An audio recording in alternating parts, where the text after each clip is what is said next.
Hi, Assalamu alaikum. I am Dr. Nizamuddin Qasmi.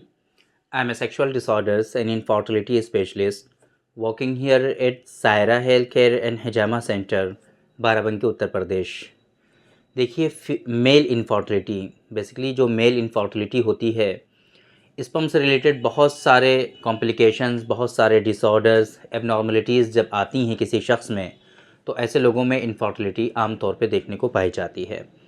Infertility के बारे में हमने बहुत मर्तबा आप लोगों से डिस्कस किया हुआ है, बहुत डिटेल में बताया हुआ है, बहुत सारे कॉजेज़ और असबाब के बारे में कि किन सूरतों में किसी शख्स में इनफर्टिलिटी होती है। आज की इस वीडियो में हम बात करने वाले हैं स्पर्म का एक डिसऑर्डर होता है, एक एबनॉर्मलिटी होती है जिसको हम लोग मोटेलिटी के नाम से जानते हैं। मोटेलिटी अगर कम हो जाती है किसी शख्स की, लेस देन 40% स्पर्म उसके जो है नॉन मोटाइल होते हैं या स्लगिश हो जाते हैं, तो ऐसे शख्स को हम लोग एस्थेनोस्पर्मिया के कैटेगरी में रखते हैं, एस्थेनोस्पर्मिया। तो आज की इस वीडियो में हम इसी एस्थेनोस्पर्मिया के बारे में बात करने वाले हैं कि ये बेसिकली एस्थेनोस्पर्मिया जो होता है ये क्या होता है, एस्थेनोस्पर्मिया किन किन सूरतों में हम कहते हैं, एस्थेनोस्पर्मिया के क्या क्या असबाब और कारण होते हैं, किन किन सूरतों में किसी शख्स में एस्थेनोस्पर्मिया जो है वो डेवलप हो जाता है, एस्थेनोस्पर्मिया के ट्रीटमेंट के ऑप्शंस क्या हैं, किस तरीके से आप इसका इलाज कर सकते हैं और क्या क्या ट्रीटमेंट के ऑप्शंस हैं, ये सारी चीज़ें आज की इस वीडियो में हम कवर करने की कोशिश करेंगे। एस्थेनोस्पर्मिया के बारे में जैसे आपको पता चला कि लेस देन 40% स्पर्म जो है अगर नॉन मोटाइल होते हैं तो फिर ऐसी सूरत में हम लोग एस्थेनोस्पर्मिया के नाम से जानते हैं।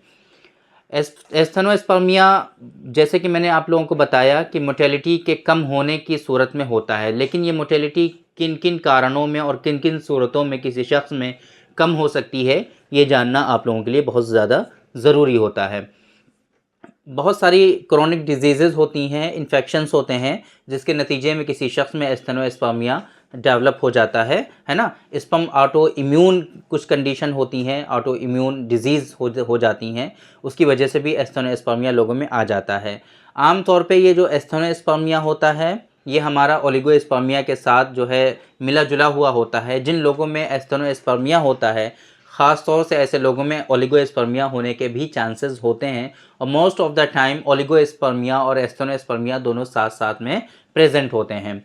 इसी तरीके से एक कंडीशन और होती है जिसको हम लोग ट्रेटोस्पर्मिया के नाम से जानते हैं, ट्रेटोस्पर्मिया, है ना। तो अगर बहुत मतलब ऐसा होता है कि एस्थेनोस्पर्मिया और ट्रेटोस्पर्मिया दोनों साथ में ही पाए जाते हैं। साइनसाइटिस जैसे कि इन्फेक्शन है, ब्रोंकिएक्टेसिस है, डेक्स्ट्राकार्डिया है ना, इस तरह की चीज़ें जो होती हैं, जो इन्फेक्शंस होते हैं, है ना, जो कार्डियक रिलेटेड इश्यूज़ भी होते हैं, तो इस तरह की चीज़ों में लोगों में जो है एस्थेनोस्पर्मिया जो है मोटेलिटी का जो इशू होता है वो डेवलप हो जाता है ना। इमोटाइल सीलिया सिंड्रोम एक कंडीशन होती है। अगर किसी शख्स में ये चीज़ पाई जाती है तो आम तौर पे ऐसे लोगों में क्या है कि मोटेलिटी का इशू ऐसे लोगों में ख़ास तौर से देखने को पाया जाता है।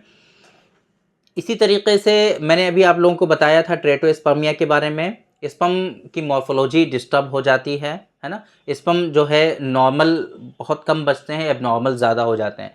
एबनॉर्मलिटीज़ क्या क्या हो सकती हैं किसी शख्स में, ये सारी चीज़ें हमने बहुत डिटेल में आपसे डिस्कस की हुई हैं कि किसी स्पर्म के हेड में क्या क्या जो है डिफेक्ट हो सकते हैं, किसी स्पर्म की बॉडी में क्या क्या डिफेक्ट होते हैं, या किसी स्पर्म की जो है टेल जो है उसमें क्या क्या डिफेक्ट होते हैं, ये हमने दूसरी वीडियो में बहुत डिटेल में डिस्कस किया हुआ है।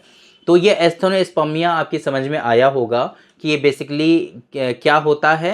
Less than 40% non motile sperm अगर किसी शख्स में है तो फिर उसको हम क्या कहते हैं, एस्थेनोस्पर्मिया। या फिर मोटाइल स्पर्म है, मोटाइल और प्रोग्रेसिव स्पर्म भी हैं, लेकिन मोर देन 5% स्पर्म उसके जो है नॉन मोटाइल हैं, तब भी हम लोग उसको एस्थेनोस्पर्मिया कहते हैं। तो फिर अब क्या आप लोगों की समझ में ये भी आ गया होगा कि ये किन किन सूरतों में होता है ना। देखिए लाइफस्टाइल मॉडिफिकेशन बहुत इंपॉर्टेंट है। आम तौर पे ये जो एस्थेनोस्पर्मिया का जो नॉन मोटालिटी होती है ना, नॉन मोटाइल जो स्पर्म आते हैं, लाइफस्टाइल की वजह से बहुत ज़्यादा होते हैं लोगों में। एक चीज़ और आप लोगों ने देखी होगी कि जो लोग कंडोम का इस्तेमाल करते हैं, जो स्पर्म होते हैं हमारे, अगर उनका रबर से एक्सपोज़र हो जाता है, जो कंडोम की जो रबर होती है उनसे अगर एक्सपोज़र होता है बहुत मर्तबा, तो उसकी वजह से भी मोटिलिटी जो है वो डिक्रीज़ हो जाती है। स्पर्मिसाइड जो होते हैं वो कंटेन करते हैं बहुत मर्तबा ये जो कंडोम होते हैं, तो उसकी वजह से भी मोटिलिटी कम हो जाती है। तो देखिए, आप लोगों को डायरेक्टली परेशान नहीं होना चाहिए। अगर मोटिलिटी आपकी कम आ रही है तो फ़ौरन आप परेशान होने लगें कि यार मुझे तो इनफर्टिलिटी हो गई, अब क्या होगा, और बहुत ज़्यादा स्ट्रेस में रहने लगे। ये सारी चीज़ें नहीं होनी चाहिए।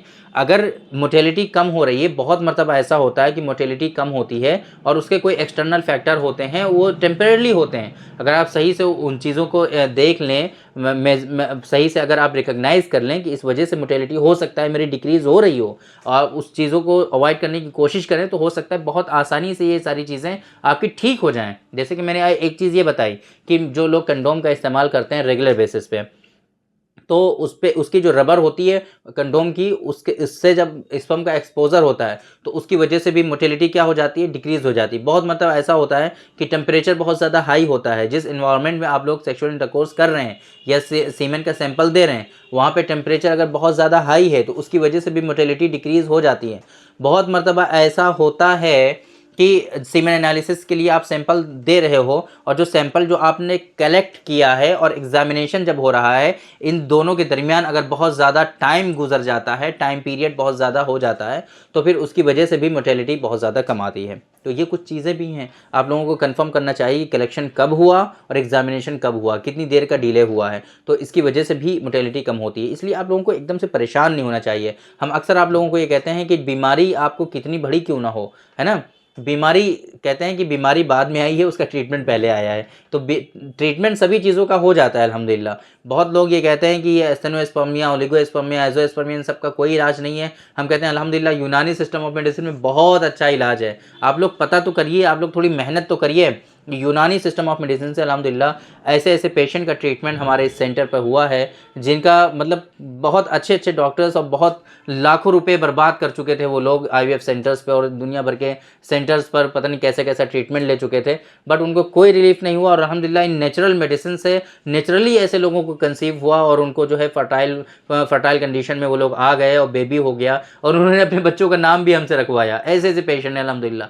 तो फिर आप लोगों को बिल्कुल परेशान नहीं होना चाहिए। पहले इसके बारे में पता करना चाहिए कि कंडीशन जो आपके अंदर आई है वो किन कारणों से है, उसके पीछे के रीज़न्स क्या हैं, असबाब क्या हैं और किस वजह से है। ये अगर आपका मतलब कि डायग्नोसिस आपकी जो है वो परफेक्ट होनी चाहिए। तशख़ीस जो है, अमराज की जो तशख़ीस है वो बहुत इंपॉर्टेंट है। अगर आप ये सही से कर लेंगे और आप लोगों को ये पता चल जाएगा कि हाँ, इसके पीछे के जो रीज़न्स और फैक्टर्स हैं वो ये हैं और इस वजह से मोटिलिटी हमारी कम आ रही है, तो अगर ये सारी चीज़ें आप सही से फॉलो कर लेंगे तो इंशाल्लाह परफेक्ट वे में ट्रीटमेंट भी आपका मिल जाएगा। उम्मीद करते हैं हम, इंशाल्लाह ज़रूर मिलेगा। फिर हम आपको लास्ट में यही रिकमेंड करेंगे कि अगर आपको इस तरह की कोई परेशानी है, आप इनफर्टिलिटी से परेशान हैं, काफ़ी टाइम हो गया है आपकी शादी को, आपके यहाँ बच्चे नहीं हैं और मोर्टेलिटी का इशू है या फिर एग्लूटिनेशन है, एबनॉर्मल स्पर्म है, मॉर्फोलॉजी का इशू है, या काउंट का इशू है, या काउंट बिल्कुल ज़ीरो है, स्पर्म से रिलेटेड कुछ भी इशू है ना,